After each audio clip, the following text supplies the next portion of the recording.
Let's learn the second lesson, the address, from the Reader textbook, Snapshots. Marga Mingo is a pseudonym or imaginary name of Sarah Menko. She is a Dutch journalist and writer. She began her work as a trainee journalist. Her youth and her experiences during the war inspired her to start writing novels. This short story is a poignant account of a daughter who goes in search of her mother's belongings after the war in Holland. Poignant means sad or deeply moving. This story is a sad account of a daughter who goes in search of her mother's belongings after the war. When she finds them, the objects evoke memories of her earlier life. Evoke means recall or bring to mind. When she finds the belongings of her mother, the objects bring to mind memories of her earlier life.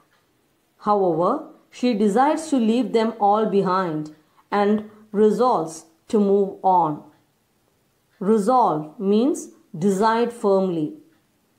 The daughter, she decides to leave all the belongings of her mother behind and decide firmly to move on in life. The message that we get is that we have to forget certain painful incidents that happen in our life and move forward with courage. Let's move on to the lesson. Do you still know me? I asked. I is the narrator, the daughter. The daughter reaches a house following an address that was given by her mother. She asks the woman who opens the door if she remembered her.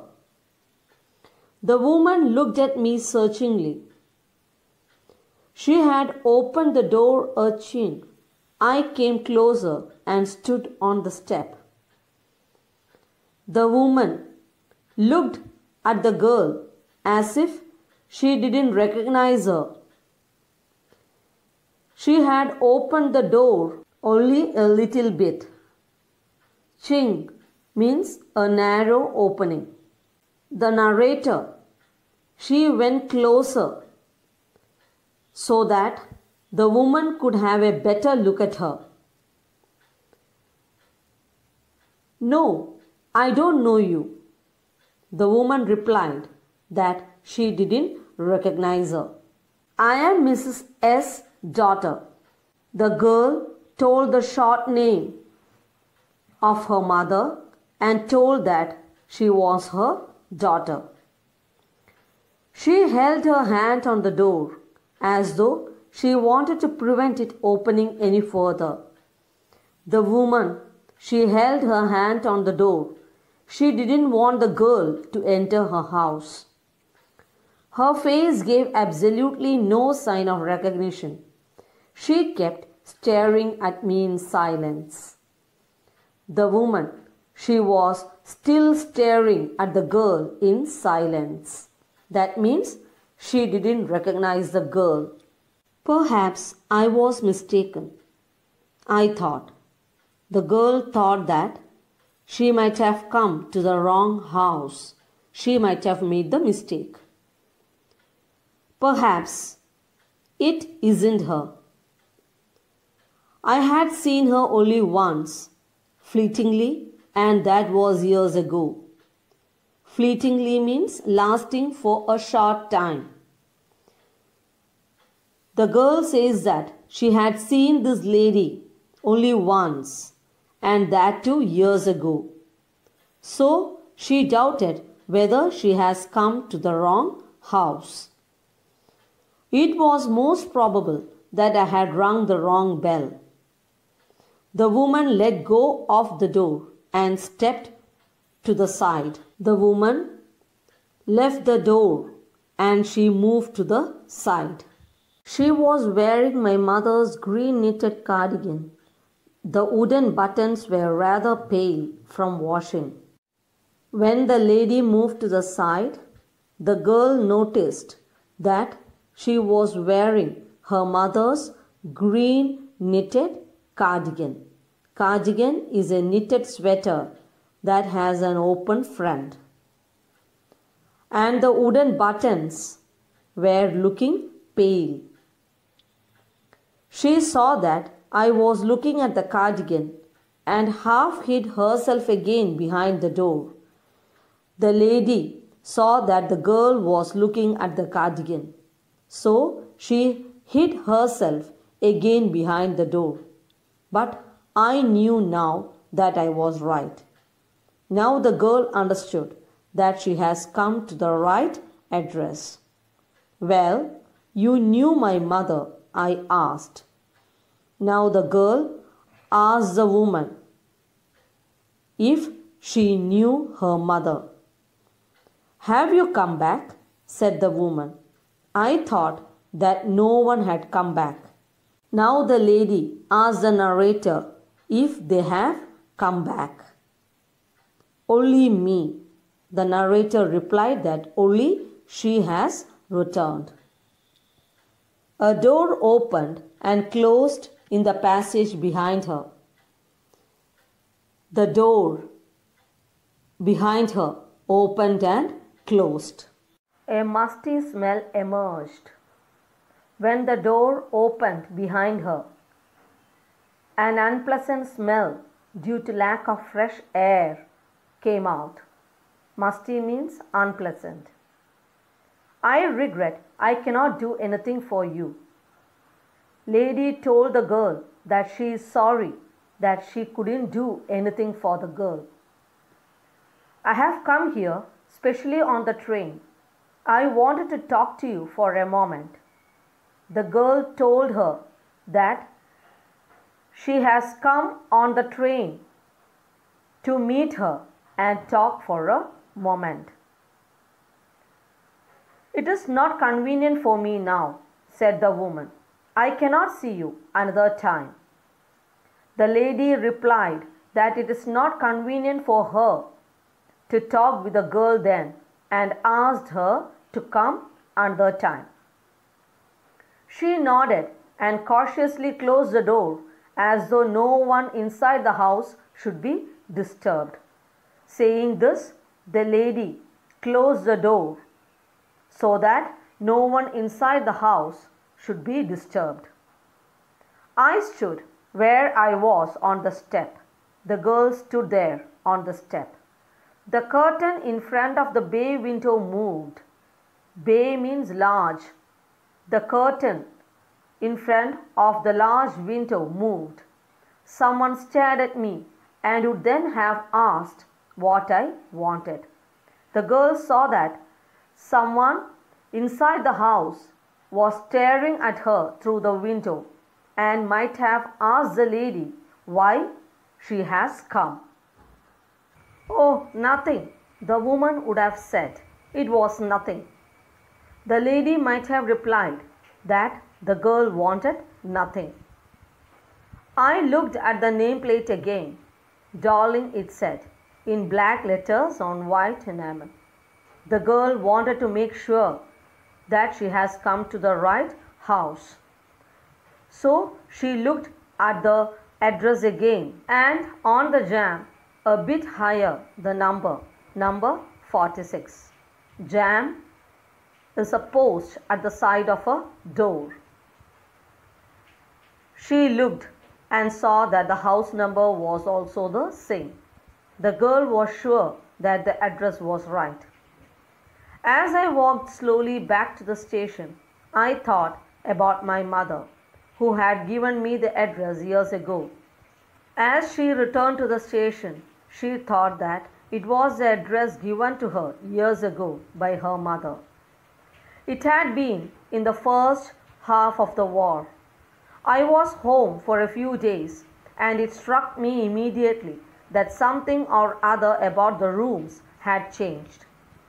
The girl is thinking about the past and talking about the time when the war was on. The girl has come home for a few days and she noticed that the rooms of her house had changed. I missed various things. My mother was surprised I should have noticed so quickly.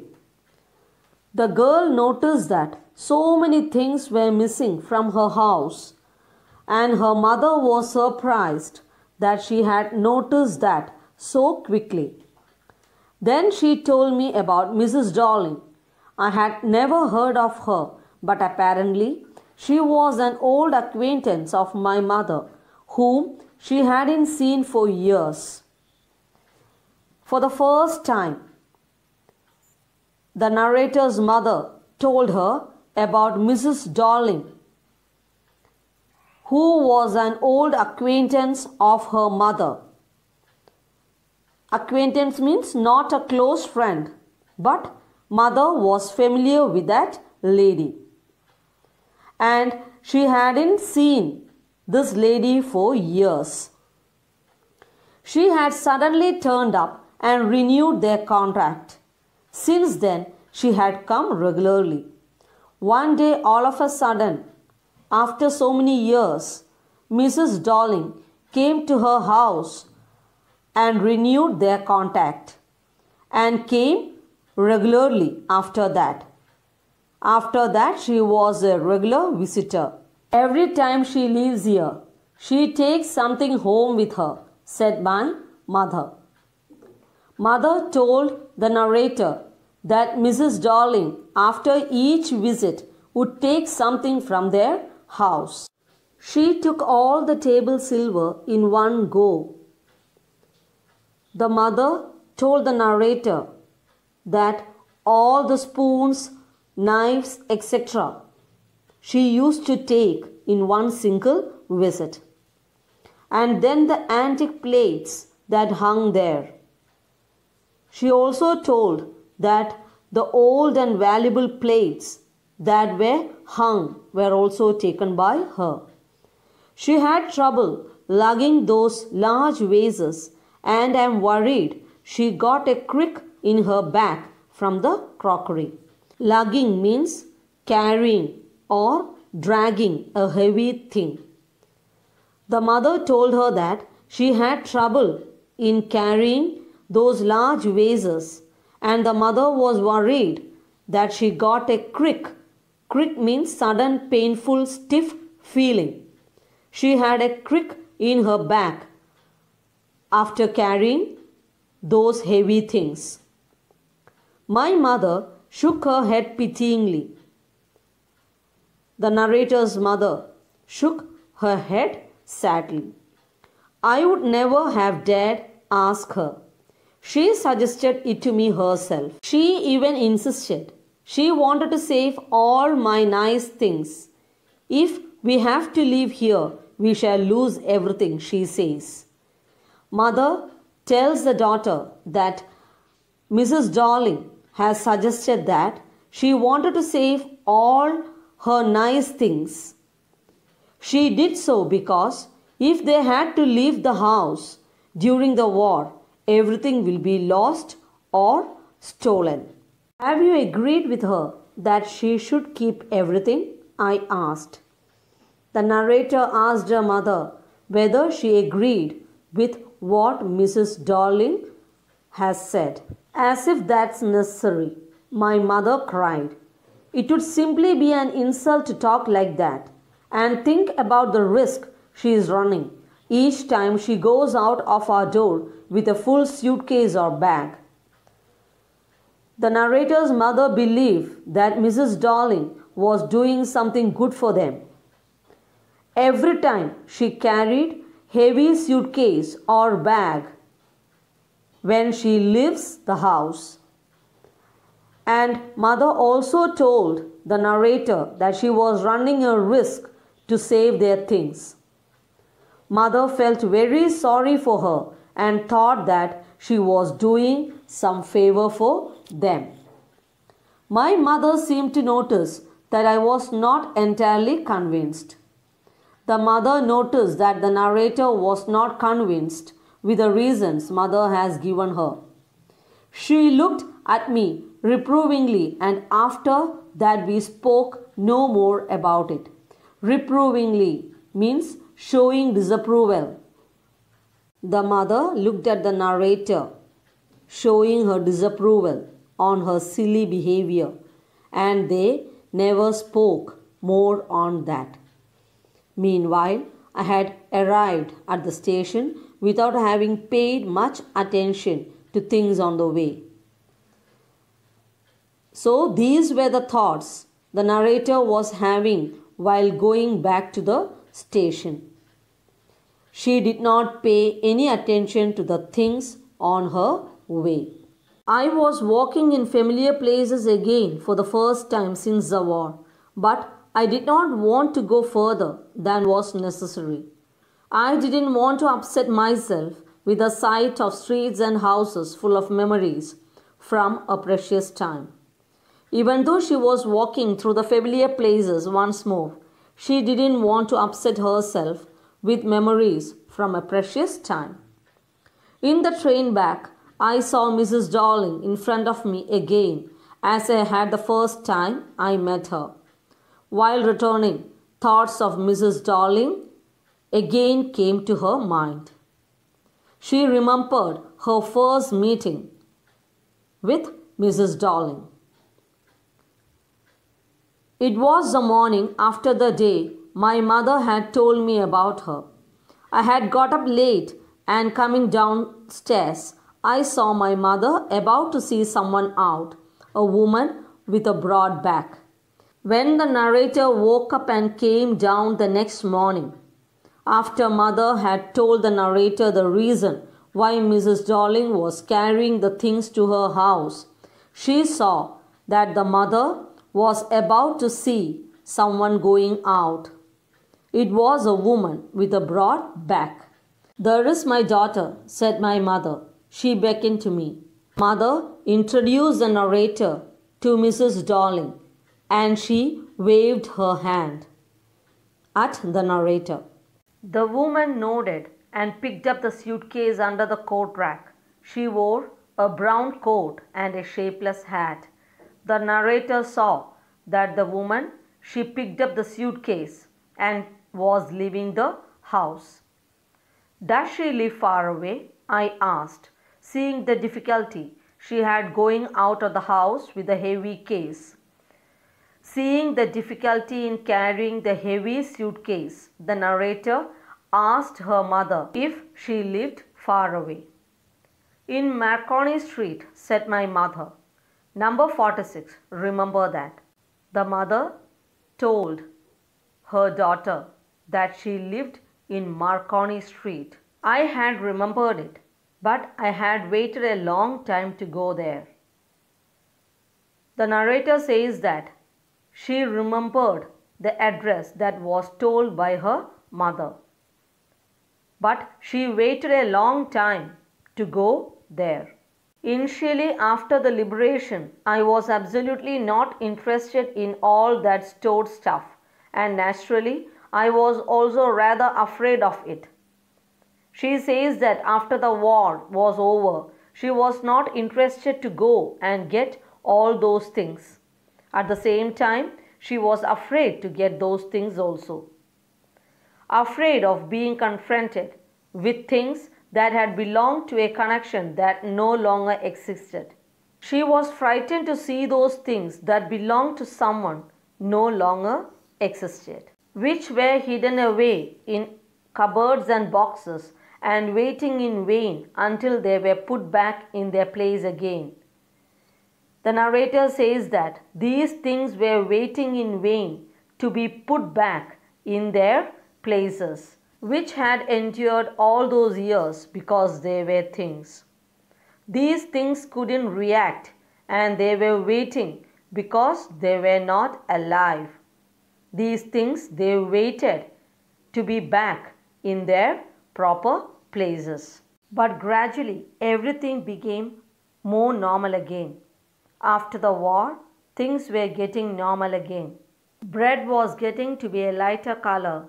There was a bed you could sleep in unthreatened, a room with a view you were more used to glancing at each day. After the war, now situation has completely changed. Food availability became normal and they could have a good sleep without being frightened. Things were normal like any other day. And one day I noticed I was curious about all the possessions that must still be at that address. I wanted to see them, touch, remember. After the war, the narrator suddenly felt that she wanted to go and get all the things that belonged to her mother. She wanted to see them, touch them, and remember her good old days. After my first visit in vain to Mrs. Darling's house, I decided to try a second time. First visit was of no use. At first, Mrs. Darling told the narrator that she didn't recognize her and later told that she don't have time to talk to her. So she decided to try a second time. With this, we will stop for today and will continue in the next class.